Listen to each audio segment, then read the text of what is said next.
Hey cats, Ed Midsole Bud here, back with one last video for 2023. I know that I've recently covered my top 10 running shoe models for 2023 in terms of performance, fit and grip and so on, but what about the absolute top-notch models in terms of value for 2023? If we're considering the retail or those sale prices that we have right now, which offer the best value for money? There's some bangers at the moment at bargain prices. Let's get straight into it.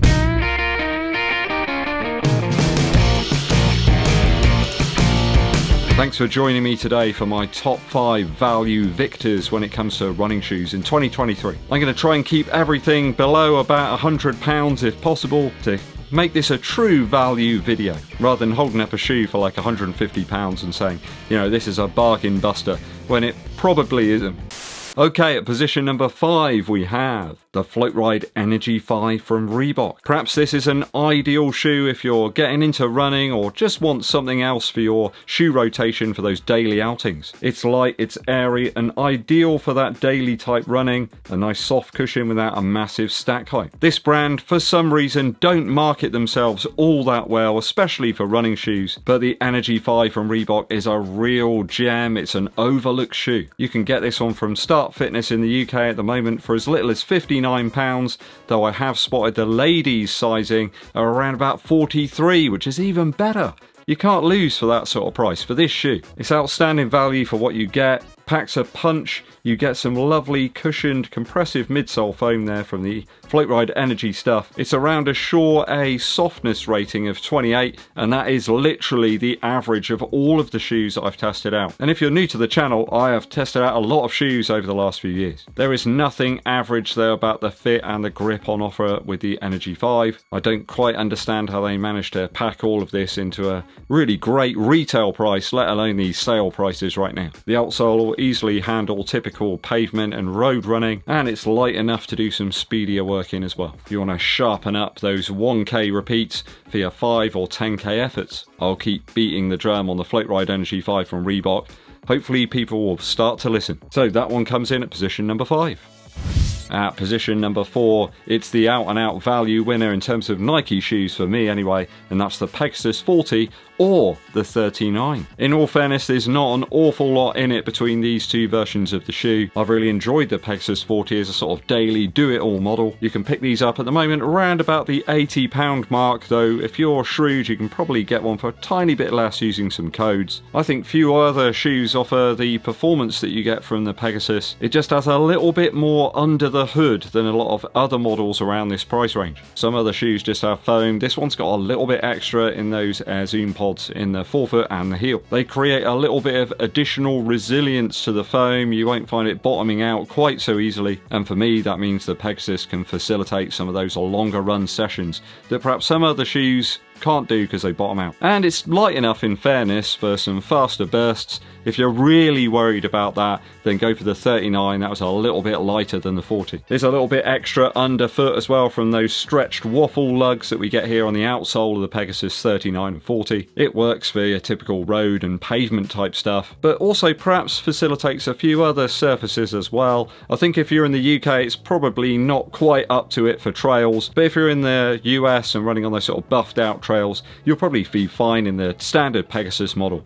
No real need to go up to the PEGASUS trail. It's one of those Ajax shoes, and what I mean by that is that it can practically play almost any position within your running shoe rotation, in all perhaps the very extreme circumstances of recovery or race effort. So that's at position number 4, the PEGASUS 40 or 39. At position 3, we got one from the three-stripe masters, the ADIDAS ADIOS 8. My word, this is really like this shoe, and I've filled it up with some paper and stuff to make it look a little bit more pleasing to the eye. I think if you're looking for something that's really nimble, you know, keeps you on your forefoot a little bit, you can use it for sort of daily efforts, but also for some faster training sessions too, then the ADIOS 8 is ideal. And at the moment it's coming in at around 70 quid as well here in the UK. I think it was originally pretty good value for £120, but at 70 it's certainly worthy worthy of a place on my top 5 value shoes right now. I think at sportshoes.com they've got a whole bunch of them there in various different sizes. I think in the way that the Boston 12 benefits from the Light Strike 2 material that we've got here in the heel of the ADIOS 8, this one also benefits from it as well. It's just a little bit more forgiving back there in the rear of the shoe. Kind of amplifies to the Light Strike Pro section that you get in the mid to forefoot. There's some great outsole grip here from the Continental rubber, as you would come to expect from an Adidas running shoe. I think if you're a lighter framed runner and you want something that's going to keep you nimble, it's not going to weigh you down too much. And believe me, I really need that right now with some of the crazy wind that we've got out there on my local routes. If you want some more road feel, then the ADIOS 8 could be the value bargain buster that you're after. And when you consider the stack isn't huge as well, it's quite the novelty these days. Bags of value in the 71 quid. ADIOS 8. If you're enjoying today's video and you haven't done so already, please hit that subscribe button. It's free of charge, you know. Do also give this video a thumbs up like. And if you'd like to support the channel on a more ad hoc basis, then please do hit us up with a super thanks or consider becoming a member too. Dankeschön.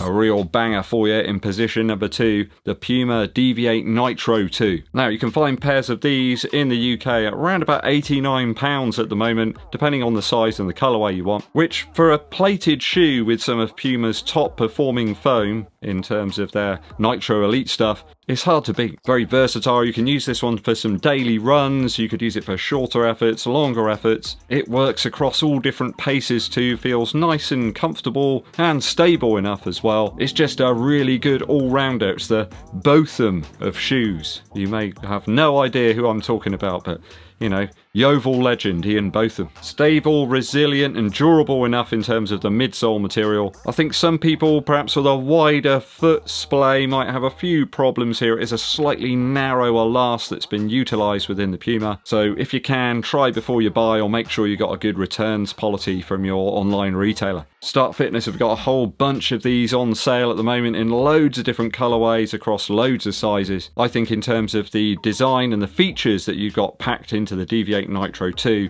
there are very few shoes that can match it, especially on that discounted price right now. So at position 2, the PUMA DEVIATE NITRO 2. There can be only one winner, and it's the TAKUMI Sen 8 or 9. Right now this superb race shoe is available for as little as 85 quid for the Sen 8, or as low as 101 for the Sen 9. Now the midsole and outsole are the same on those two shoes. The only real changes are in the upper. Both of them are sort of glove-like, if you catch my drift. I think the upper on the 9 is a slight improvement over the 8, but I think it's quite marginal by what all the viewers have said. The magic in this shoe though, which makes it my top value option, is the midsole. It's of superb proportions. The stack is a little bit more moderate than some of the super shoes that we've got right now, but it's very responsive and the balance is there as well. You haven't got too much in the forefoot, and that Light Strike Pro midsole material is just way more durable than most of the other competitors. The prices on these are so low now with the advent of the TAKUMI Sen 10 coming out very soon. I think it might have even launched in a few countries. This shoe will last a bunch of miles. You've got Continental rubber on the outsole too. I've raced trail events in this one as well as road events and always produce some good times. I think you could use it for training too without the anxiety of when you put your head on the pillow worrying whether you've torn the foam. You know, does that happen to you often? Lots of pairs available all over the internet right now. Great for runners after a deal, especially when you consider the retail was 170 here in the UK. That's the top value packed shoe for 2023 right now. Either model there, the Sen 8 or the 9, is an absolute banger. What are your top value shoes that you've picked up in terms of, you know, the price per mile or something, or in terms of the price per performance for you? Let me know down in the comments. No musical interlude today, guys. I've got to get going and get my gear ready. I'm doing a gig later on this evening, playing with my dad and my uncle. So it's a real family affair tonight. I just wanted to wish all of my viewers and all of my supporters and members a fantastic new year. Let's hope that 2024 is injury-free and we get lots of enjoyment and excitement out of our running. Make sure you hit that subscribe button and give this video a thumbs up like. My name's Eddbud and I'll be seeing you in 2024.